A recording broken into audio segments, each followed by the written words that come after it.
some Hi. people. So now it's working. So hi, welcome everyone. First of all, I'm supposed to tell you that you should turn off the sound on your mobile phones. My name is Mikkel. I'm a graphics programmer. This is Mikkel. He's a very technical artist. We work at Playdead, which is a Danish company that did a game ages ago that's called Limbo, and neither of us worked on that, but we worked on the follow-up title called Inside that's been in production for some 6 years or so. And that's what we will be talking about today. More specifically, we'll be talking about the rendering, and we sort of selected some topics that we think would be relevant to other games that you can steal and implement in your own games, the same as we stole all your stuff. So yeah, before sort of diving into that, I'll show the trailer from E3 a couple of years ago, so you sort of have an idea about the game that we'll be rendering.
Right.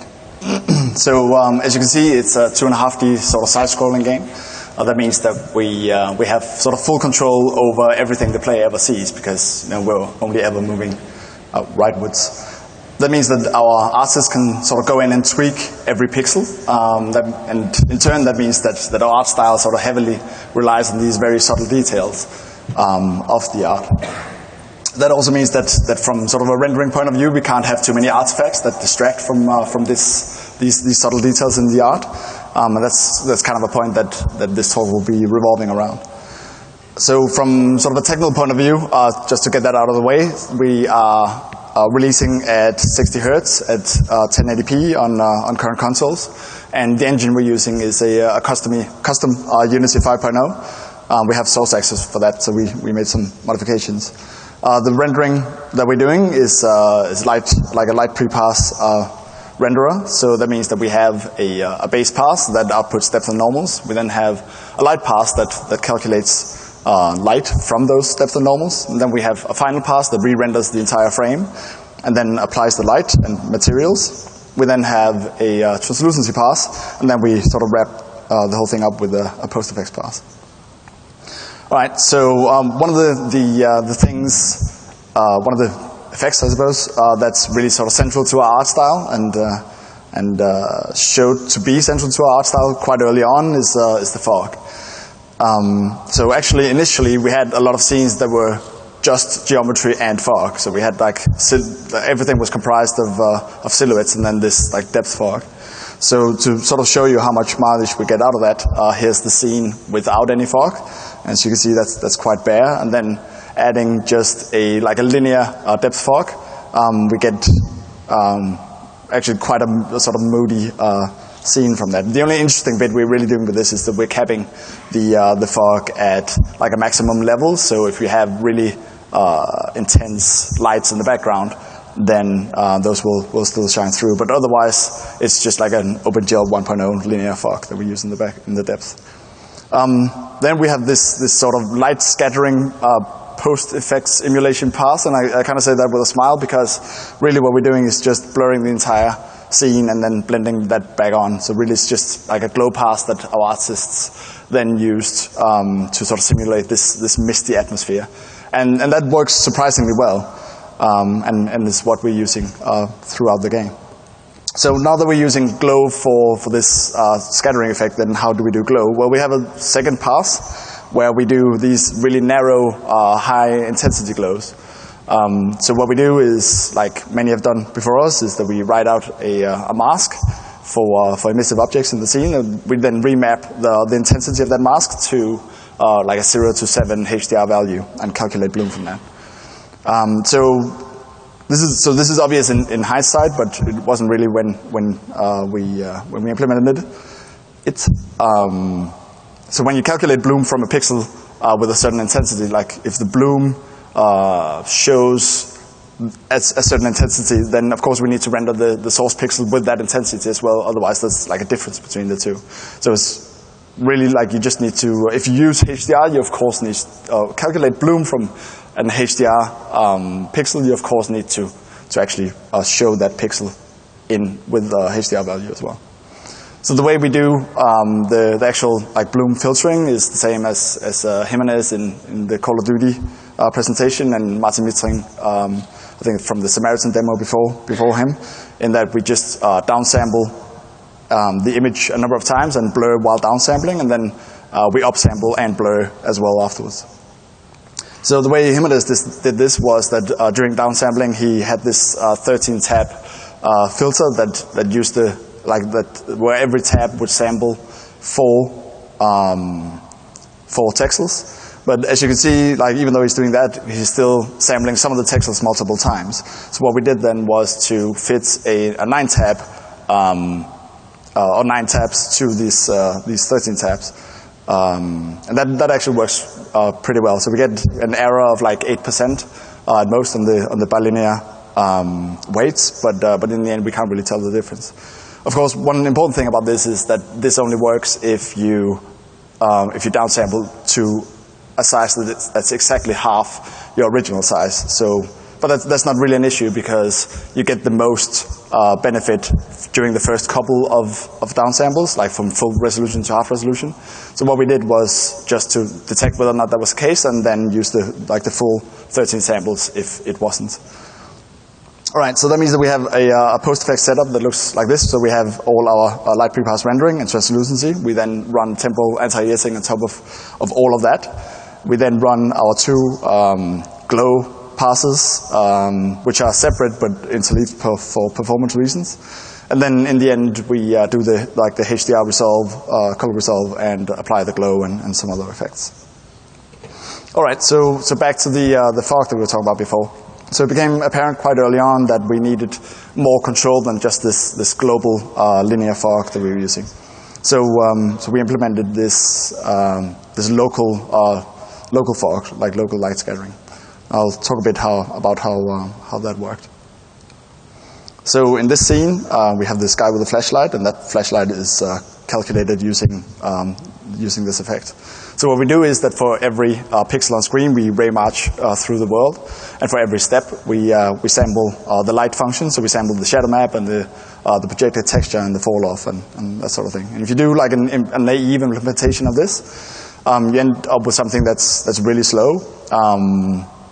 So this, like, if you don't want artifacts, you need something along the lines of 128 samples. And if you sort of try to make that faster by reducing the number of samples, you get these horrific stair-stepping artifacts. And still it's quite slow. So what you can do then, of course, is you can add a little bit of noise into your ray offsets.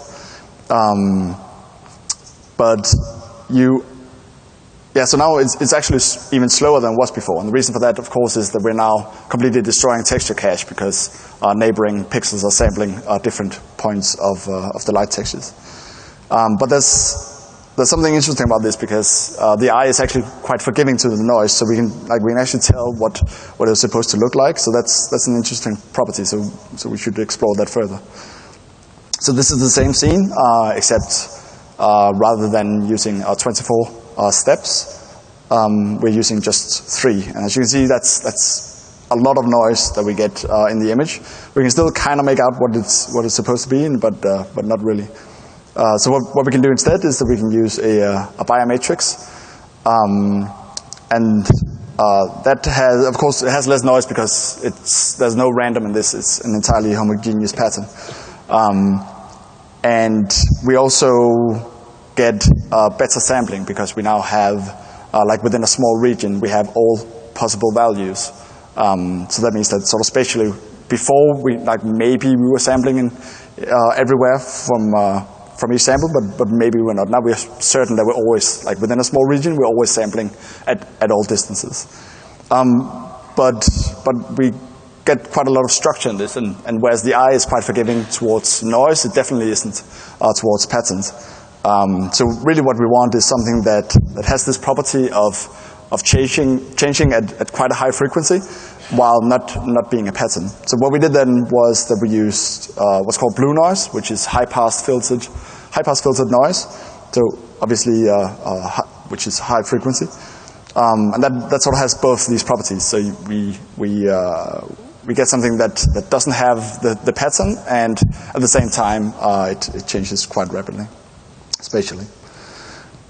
So sort of stepping a little bit away from the noise and looking at how to best use these samples. The way we place or define fog volumes in the game is that we place boxes in the world. So of course there's no reason for us to sample outside those boxes, and also there's no reason to sample outside of the light. So what we do then is that we do a geometric intersection between the geometry of the box and the geometry of the light frustum. And that essentially boils down to just intersecting the light frustum with all the planes of the box and then patching up the holes. All right, so that means we have like a two-pass algorithm where the first pass renders out the front faces, and then the second pass does the actual ray marching. And the first pass renders front faces, the second pass renders the back faces, and samples the front face texture. So we now have like the start and end for our ray. So this thing about using a box to define the fog volume is something we actually use for effect. So this is a scene where above water we have one volume that just uses the textures from the light and sort of properties that makes it look like air. And below water we use an animated projected texture to simulate caustics, and then of course we change the fog properties to look like water instead.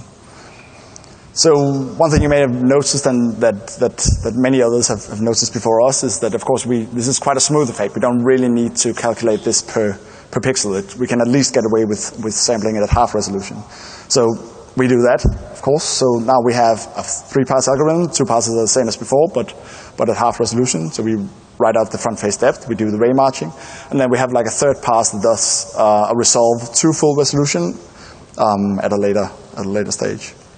So while doing this upsampling, we add a little bit of blurring, and we do like an undersampled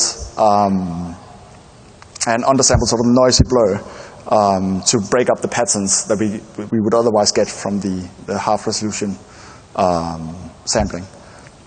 So one of the reasons why we do this is that we have temporal anti-aliasing running afterwards. So temporal anti-aliasing, at least in our implementation, is using neighborhood clipping.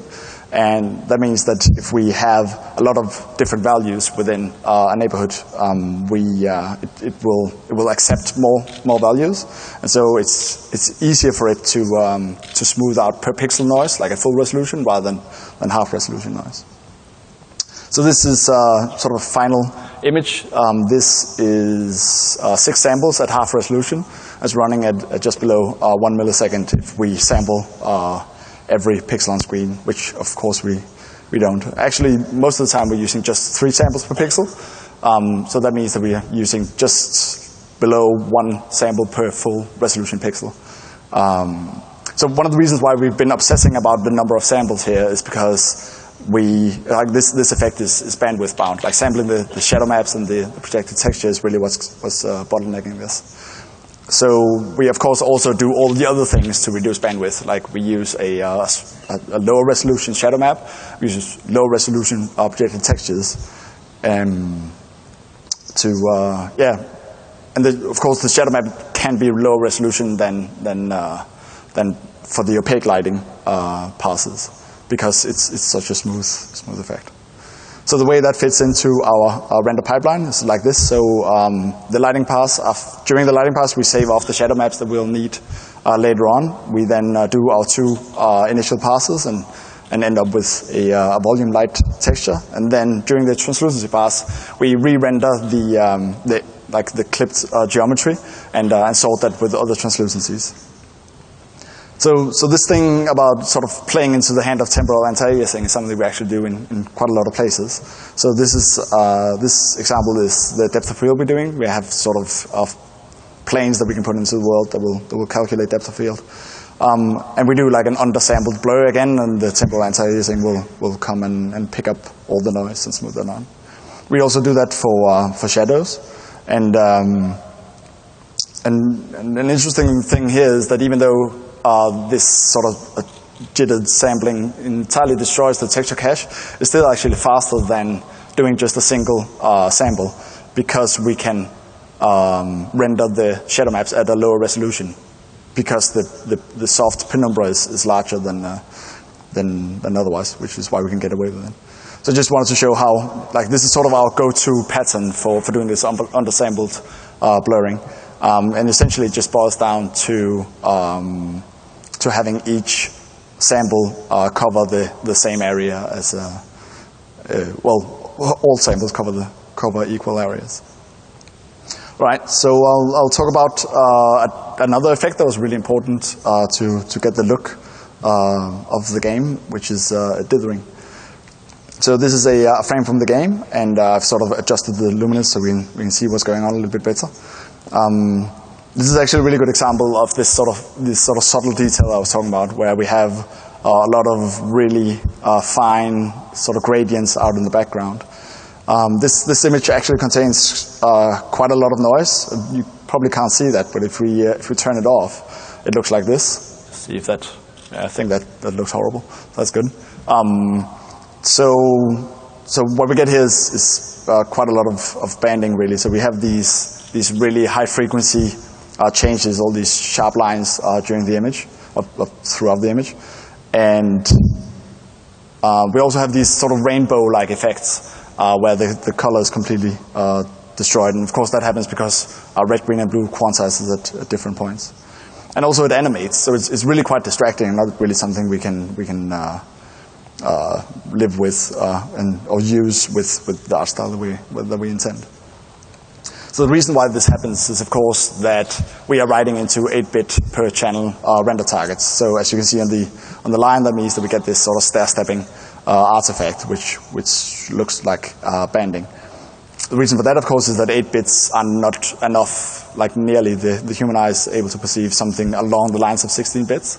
So we could have, of course, just used higher precision render targets, but then for performance reasons on some platforms, that will be an issue.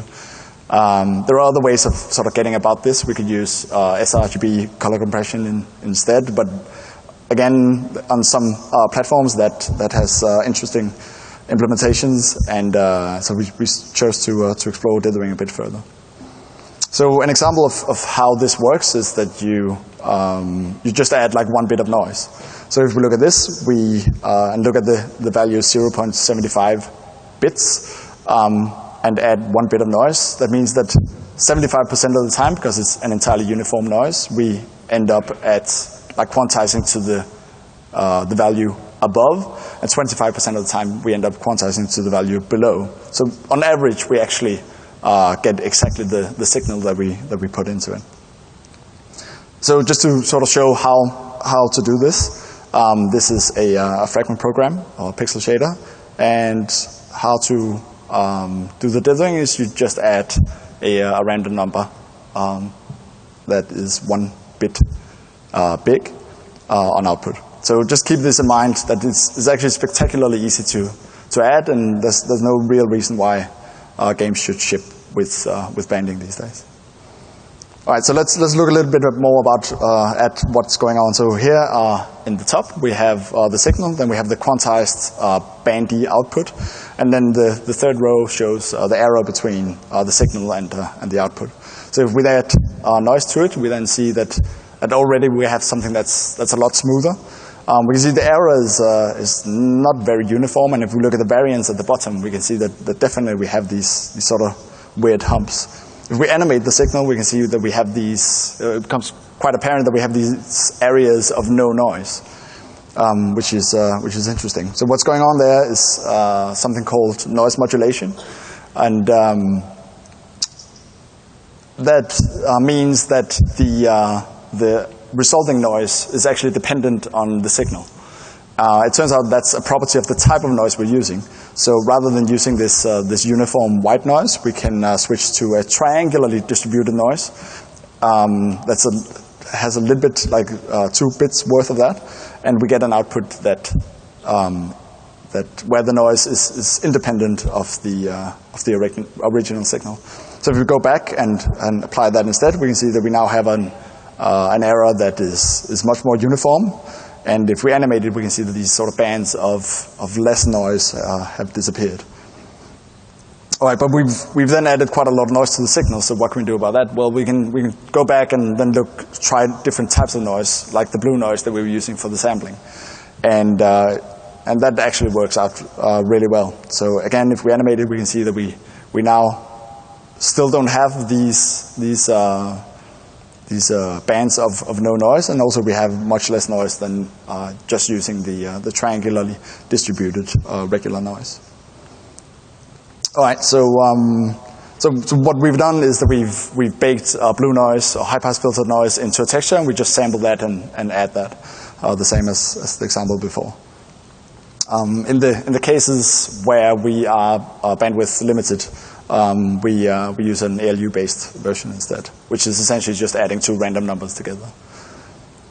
All right, so now that we know how to dither, we should look at what to dither. So this is an example of a single spotlight shining very bandy light into the scene. And so of course the first thing we do is that we dither the light path. So that looks like this, and that's already really good. But we can see that we have these sort of, like the noise is not entirely uniform. We have these sort of waves in the noise. And the reason for this is not, as you could expect, because of the type of noise we're using. It's just because we are sampling the light buffer in the final pass and then writing that out into an 8-bit buffer, again, or 20-bit buffer, but 8 bits per channel. So if we dither that as well, we get this result, which has entirely uniform noise, which is much better. So of course we need to dither the translucency pass as well, maybe even more important than all the other passes, because during blending, like, we tend to write to each pixel quite a lot, and then of course re-quantize. So it's quite important that we add noise to all those passes, because each pixel will have get re-quantized quite a lot. The post-effects passes tend to read and write from buffers quite a lot as well, so of course we need to dither those as well.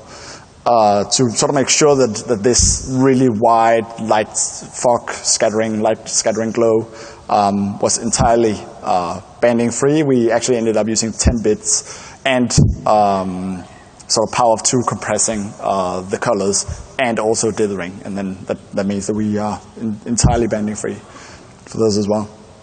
So far we've been talking about banding in colors, but really this is an artifact of the quantization. It doesn't really have anything to do with colors. So of course this affects our normals as well. So when writing out the normals in the first pass, we write those out to low precision buffers as well, and we of course need to dither that as well. We don't actually do that everywhere, we just do it in sort of the specific spots where we have really high intensity speculators, where that's actually an issue. All right, so now we know to dither everything that writes into 8-bit per channel buffers. So anything else? Well, animating the noise is a really good idea, because if you don't, then you sort of get this sort of dusty lens effect that's static when you move around, which looks weird. Another reason to animate the noise is that we are running this temporal anti-aliasing pass afterwards. So animating it means that the temporal anti-aliasing will actually go and soak up a lot of this noise because it's integrating it over time. Something else to think about is that your device, when outputting to TV or other device, may convert the signal if you're not using like the right output. So you should make sure to match the expected output as closely as possible. For example, limited range RGB. If you know that that's what your device will be outputting, then make sure that you do that so you can properly deliver the signal yourself. And also, of course, UI tends to be transparent and have lots of layers and fade in and out. So it's quite important to deliver that as well. Right, I'll end here and hand it over to the other Mikkel. Thanks. Hi. So the first thing I want to show a little bit and talk about a bit is custom lighting, or lights with custom light functions. And we do these, and we can do these because we're using light prepass as our rendering loop. From that, we can then not just render our points, our spots, and our directs. We can actually just render about any piece of geometry with any shader that we'd like, as long as it's contributes to lighting in some way. So we have a few of these, and I'm just going to go into depth of three of our types. The first one is the bounce light. So the bounce light is pretty much just something that we use for subtle lighting or global illumination in some cases, as the name suggests. And it's pretty much just a normal Lambertinian point light, but with a small twist. And that small twist is we have a slider that can take that end-of-the product and wrap it all the way to the back, making it a half Lambert at the half point, or slide it all the way behind and just make it a fully sort of ambient term with just a fall off, which gives much smoother, softer results when you really don't want it to be obvious where the light is actually coming from in these cases. They get used in somewhat creative ways because they're not static. So typically for windows that open and let light in, we put one there and fade it in. Or spotlights that hit the ground and want to cast something off from there when appropriate. And one thing about putting these around is we could just distribute them along a line if we had a corridor or a range of windows, but creating this sort of sausage of point lights would be a little bit redundant, both setup-wise and also overdraw-wise. So simple trick, we actually just let you scale it non-uniformly by using the scaling matrix that we have already been granted so far. And yeah, it just fits rooms much better. Second of all, and a little more interesting, is our AO decals. So we cannot just render any shader we want here. We can actually render with whatever blend mode we want as well. So rather than using additive lights, we could actually have multiplicative lights, if you will, to draw other types of things. And the reason we're doing ambient occlusion with decals instead of screen space is because we would like local control. We want to know which objects are casting these things, and we want to control their intensity. And we don't want any screen space artifacts, like things being out of bounds or occluded by something so it doesn't cast well. So we end up with these. And then we have three types, and let's dive in a little bit. The first one is the point. So points is something we use mostly or typically for characters to ground them to the ground and themselves and each other. And in this particular screenshot, I think there are about 100 of them or so, because we actually put one on each limb or each bone of the character and just stretch them to fit as well as possible, and it gives these results. And the implementation is really, really simple. If you have a bounce light, a half Lambert point light, and you just make it multiplicative, you're actually there. So in this case, we don't expose a a wraparound parameter, we just make it a half Lambert, and we have a fixed fall off. We really want the control to be simple. We're placing hundreds of these, so we don't really want to have too many sliders to worry about. There's a really effective way of getting ambient occlusion on our characters for cheap Cs. Second of all, we have a sphere. So very similar to the point, except with a little bit more added to it. So we use this for larger occluders like this here Submarino. And the difference is we want harder contact shadows as the light or as the submarine gets closer to the ground. So you can really see that contact happening there. If you have a regular Lambert point, the code will look something like this to get an end-of-the dot product. And with this, you just get the angle between the point and the surface, and that's not really what we're interested in.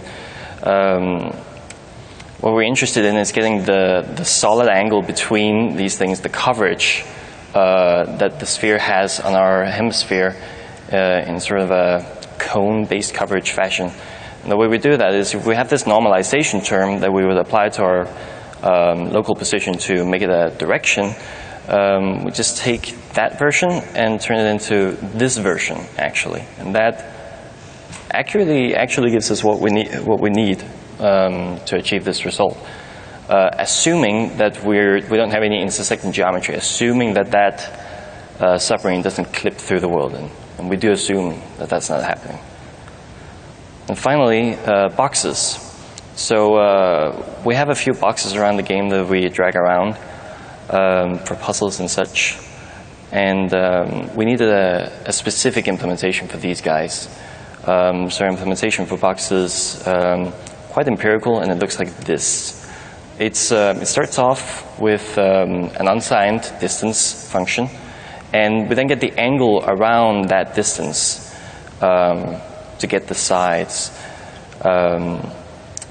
But the unsigned distance actually gives us too hard of an angle, like there's a real hard cut there at the midpoint. So what we instead do is get the square distance instead, which is still unsigned, but it has the first gradient just smoothed right out, giving a much better result. And if we want to see what one of those sides looks like, it's up there on the top. Kind of looks like an area light caster. And composing all 6 sides together gives us the result below. And it just, this is not physically correct in any way. It's empirically based by all means. It just kind of looks like a box occlusion, And finally, shadow decals. This is actually the simplest of all these light types. They don't have any light function really. They're just a projected texture that we project into the world. Here, they're obviously not there, but if we wanted to ground that, it would look like this. So the good thing about these is we can actually get some grounding on scenes that have no shadow casting lights and just have ambient lighting, and still get our objects, look not floaty. They can be any shape or form, and they can be super soft without any sampling artifacts. And we like to place a lot of them around. And sometimes, because of their non-staticness, they get used in somewhat creative ways, again. So for putting on boxes together with a box AO, or for anchoring to the feet of the boy to cast shadows off of a torch, so we don't have to do point light shadows. Or to go off of a big platform, or of a big shield that fades in and out nicely when it moves up and down. Now, like I said, we do a lot of these, so we also want to get away with them pretty cheaply. The standard implementation for doing these would be something like you get a view array in your vertex program, and then in the fragment program, multiply that by your depth, and then transform it using a matrix. But that's got a matrix in it, and I don't like it. So luckily there's a solution to this one, and it's real easy if you've done world-space corner array interpolation. What you do to do that is in your vertex program, you get your view array, rotate it into world space, and the fragment program, multiply by depth, and add an offset.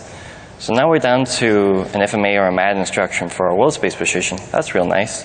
But we want a decal space position, so that would still require a matrix. That doesn't solve our problem. But you can probably guess where this is going. So we have a view array, and then we rotate it into object space, which also includes scale, and then we multiply that by the depth and add an offset. And now we're down to an FMA or MAD instruction, which is pretty nice. Another thing we do with decals is screen space reflections. So we have screen space reflections in the game, and they're not a post effect.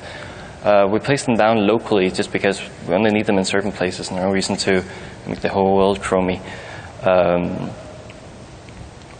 And we like them because they have quite a simple setup. We don't need to tag objects that we need to reflect. We don't need to render a separate off-screen camera, and we don't need to bake any cube maps. So for that reason, we like them. What you see is what's reflected. That's a nice advantage.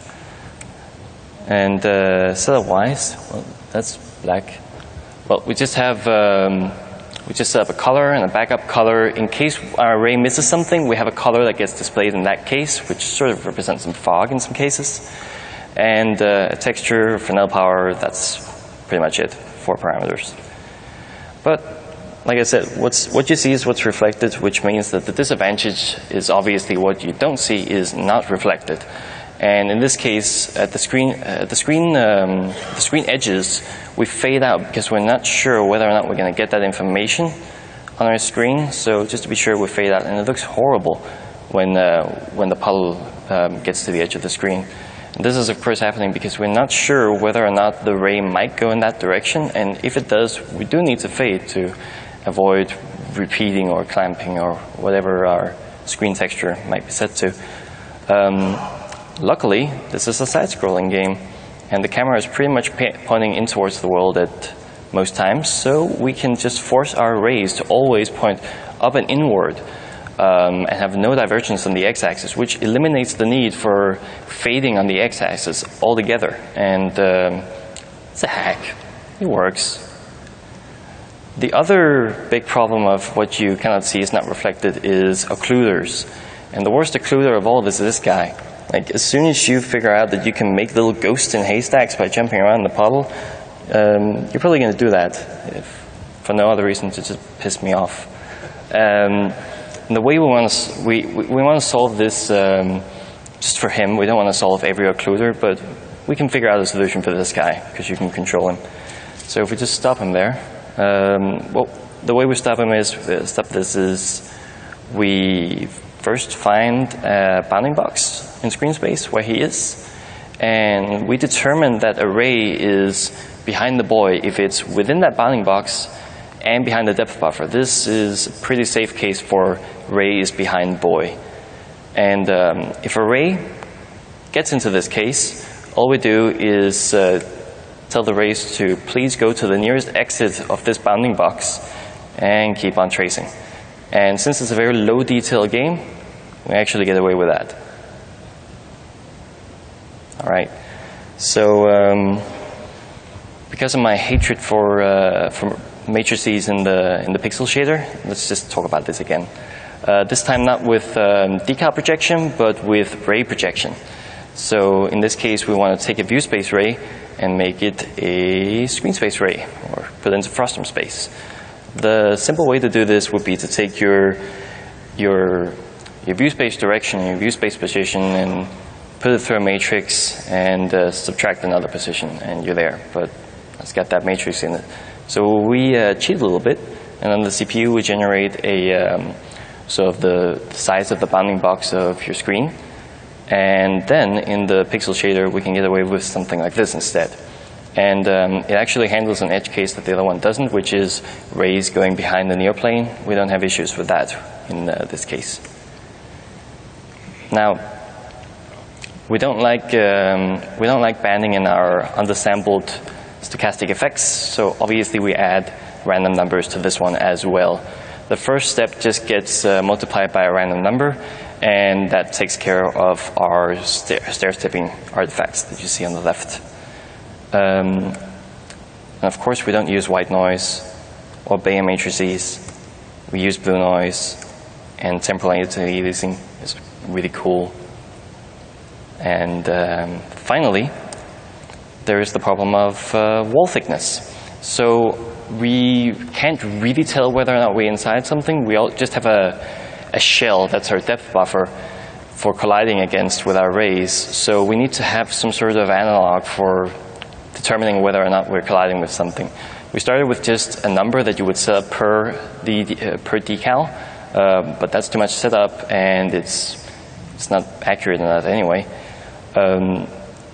The second iteration was we took the delta that a ray travels in Z and used that as our wall thickness. Like if between the last step and the current we have moved behind a piece of wall that's as thick as that size, we're pretty happy with it. But it's got an edge case where if you hit a wall that's 45 degrees to your view, you're going to be traveling in X and Y space only, and you have no delta, and every wall is paper thin. That's no good.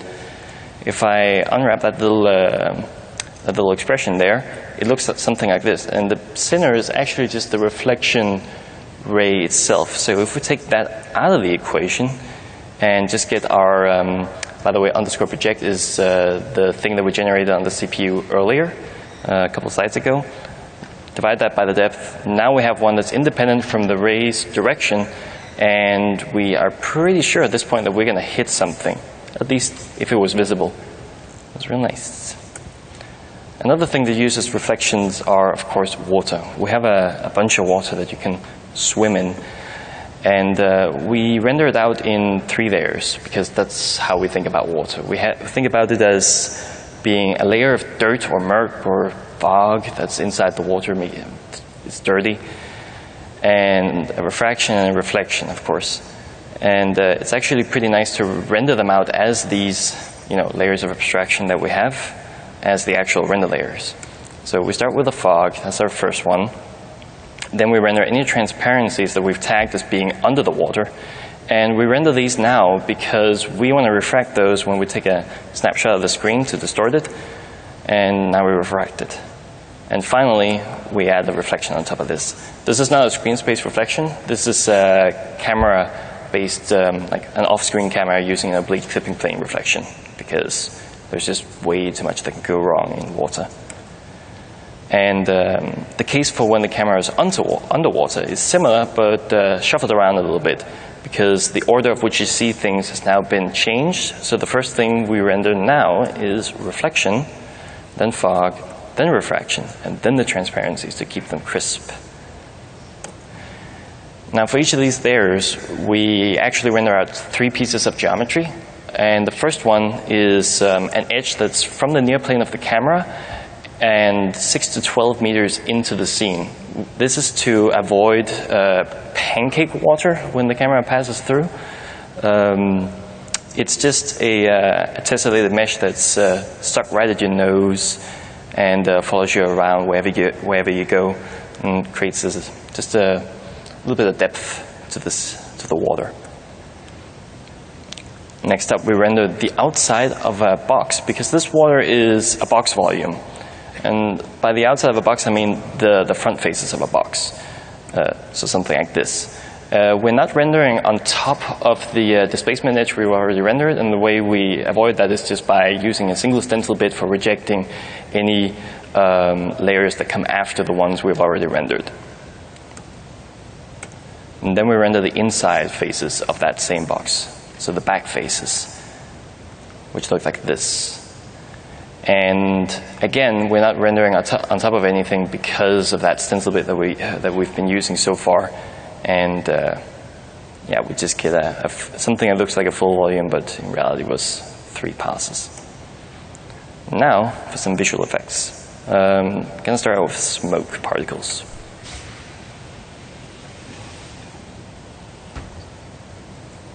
All right, so that uses a few effects. Now let's try to break them down. Get some motion and some light in there. Even though I've frozen it, you might be able to see that the particles are still moving a little bit. We have some subparticle motion just to try and make it non-obvious where one particle starts and another, where one particle ends and another starts. And we got some lighting coming from the floor and a gradient just to ground it a little bit. If I remove all the effects, it looks like this. If I add back in the light from the floor, which is the most obvious of the effects, it looks like this. Now, I want to have each particle be lighter at the top than at the bottom. I don't have any diffuse detail in any of these sprites because I want them to blend well together. So if we add that gradient, it's very subtle. It looks like this. And finally, we make them wobble. And we wobble them around with a texture that looks like this. It's basically just a UV gradient in Photoshop with a twirl effect applied to it, and then paste that around as a stamp a few times. It makes it kind of look like wind swirls, essentially. And then we take that texture, map it in world space to the particles, and scroll them downwards in this case. And we chose downwards for this example because, well, the smoke is kind of getting shot up from above and down below, so that works for this one.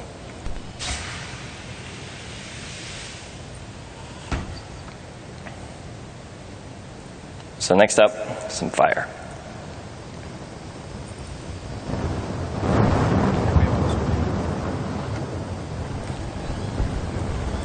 Turn up. Thanks. So yeah, I'm just throwing around the box, showing how it looks in a dynamic setting.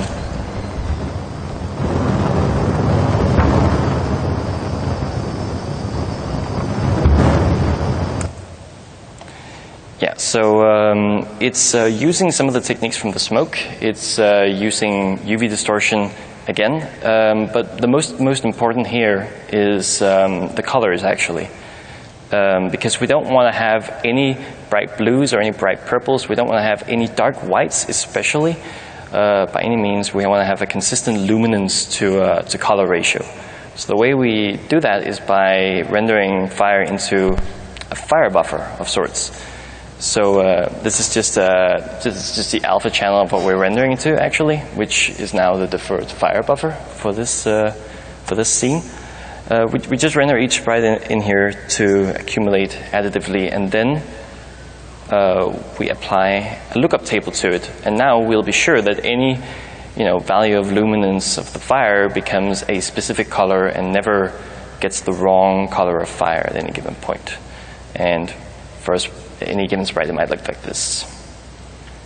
Other than UV distortion, we're also using flipbooks here, because we need more motion than we did with the smoke. So for most of these sprites, we have 3x3 different textures we can go with. We started with just selecting them sequentially, 1 through 9, but that takes about a second, which means the animation will repeat once a second, and that becomes real jarring to look at. The second thing we tried was just pick a random one, but there's a really high chance that you'll pick the same one twice in a row, actually higher than 10%. So that would happen once in every 10 seconds, and it will look like lag, and it's awful. What we chose to do was both, so we go sequentially on the x-axis and randomly on the y-axis. So we just choose, we just go through columns A, B, C, and then a random row 1 through 3 at any given frame. So we don't give any lag, and repetition becomes more unlikely. Now between these different things, we of course don't just snap between layers. We fade between them. No, we fade on the vertical gradient in the direction of the fire. No, we don't do that either. We do it with noise and a gradient just because we might as well, and it just ends up looking more fiery in the end. Now some lens flares. So lens flares are just points that you put up around in the scenes for us that are not the post effect, but just, I want to have this flashlight be super duper bright. So you put a lens flare in there. And of course we need it to be occluded by things, so it's not set over there. It doesn't depth test or anything like that. And for fading it out, we didn't want to collide against the scene's geometry colliders, because we don't want to, the character's not going to bump into any of these trees, so why would we set up colliders for them? It's less set up and expensive. So instead, for each of the vertices, we sampled the depth buffer in the vertex shader a bunch of times on a Poisson disk. We only have 4 vertices, so doing 30 samples per vertex is very little to get away with.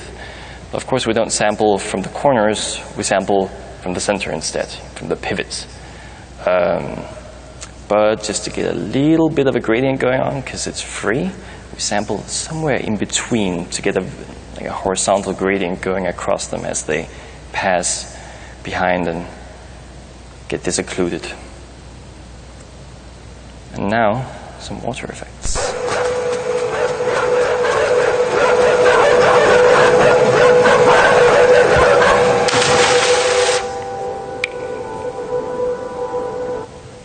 All right, so this column here of foam is using the exact same techniques and shader as the smoke before. It's basically our particle Uber shader. Just to demonstrate quickly here, if I remove the motion, it looked like this. And if I kick back the motion and remove the lighting, which is just making it lighter at the top and darker at the bottom, it looks like this, super flat.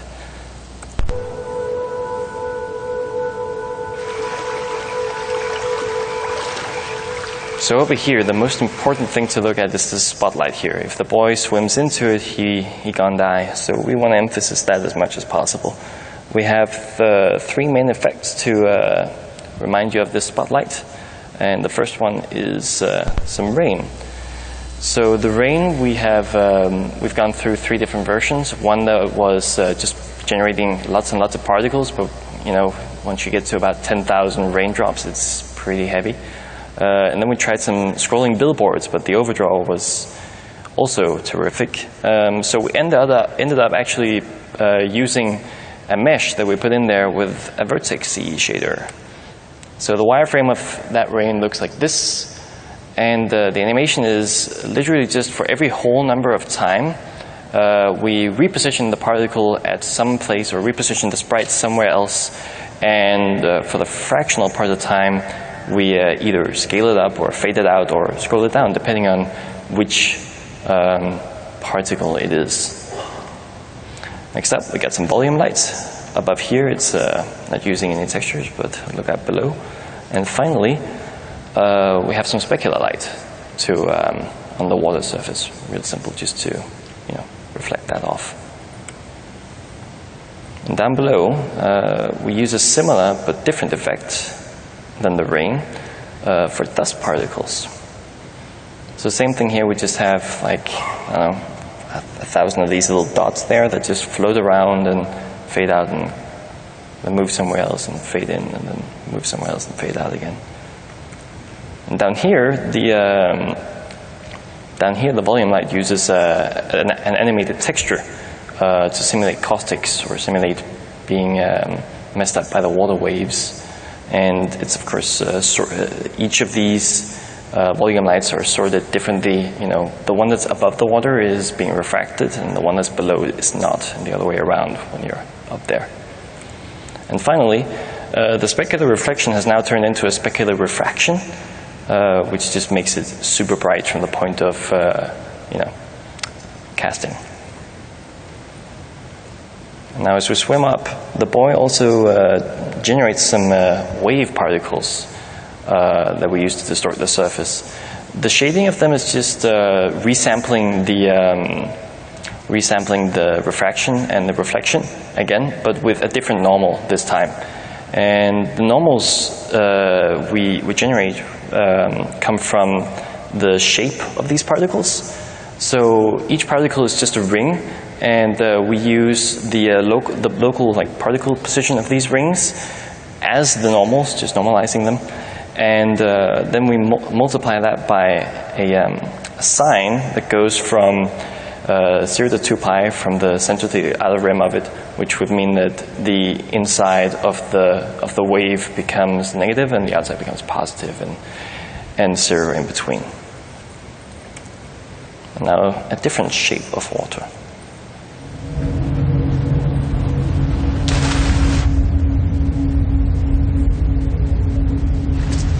So this is not a square, this is not a crate-shaped piece of water, it is a cylindrical water.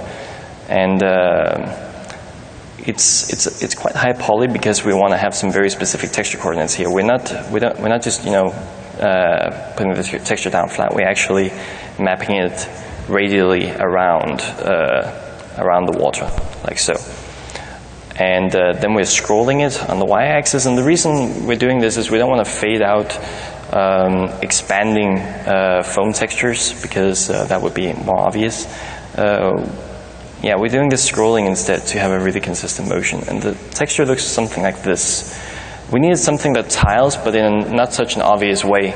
So the inspiration we got here was from European fan cobblestone. It looks something like this. They tile perfectly well, but in a more non-obvious way, and they just happen to look like waves.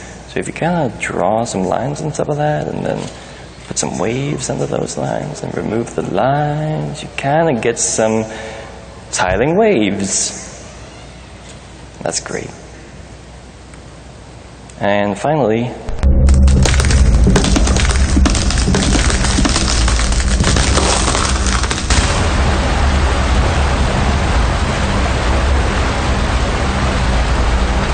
so this is using pretty much the effects that we've talked about up until now.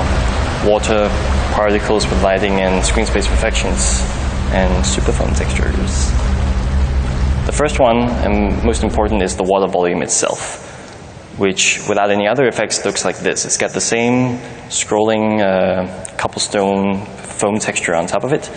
And of course, it animates this time, but otherwise it's using our standard water shading code. The way we animate it is using just 3 blend shapes, one from before the crash, and one when it's crashing, and then one when it's finishing. And below that, of course, is a puddle. And the puddle looks like this. You can see the foam stretching a lot in the beginning, and then becoming more and more easy as it goes out. And also we're using screen space reflections on that. And the way we're getting that stretching done is very simple. We want to make it look like it's really pushing the foam out in the beginning, and then easing out as it gets to the end. And the simple way to do this was just add power to the y gradient of this UV map, and then take it from the power of 4 or 8 or something, and then down to just linear when the effect is done. And finally, and most apparent is this foam carpet of particles on top, which is using the same particles smoke foam shader that we've been using so far.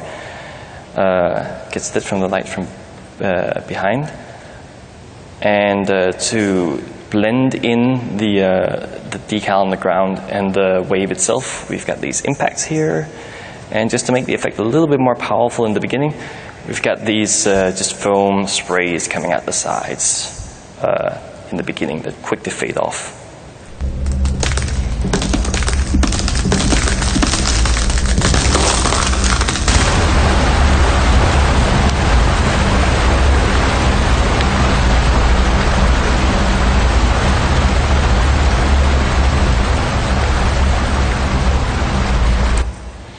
So in conclusion, and the rules to live your life by, we really like blue noise, and so should you. We like temporal anti-aliasing. It really gives a stable image and makes all kinds of nice effects possible. That's it. And you should dither all your things, and you should do it with a triangular PDF if you can afford it. And your lights, if at all possible, should have custom light functions, and get your tech artists to do some. It's really cool. And we like screen space reflections, and we don't like screen space ambient occlusion. And thanks to all these wonderful people who helped make this talk possible. And thanks to the Unity team, and thanks to Double 11 for porting our stuffs, and thanks to the Twitterverse for improving our slides. And thanks to you guys for listening. And we're hiring.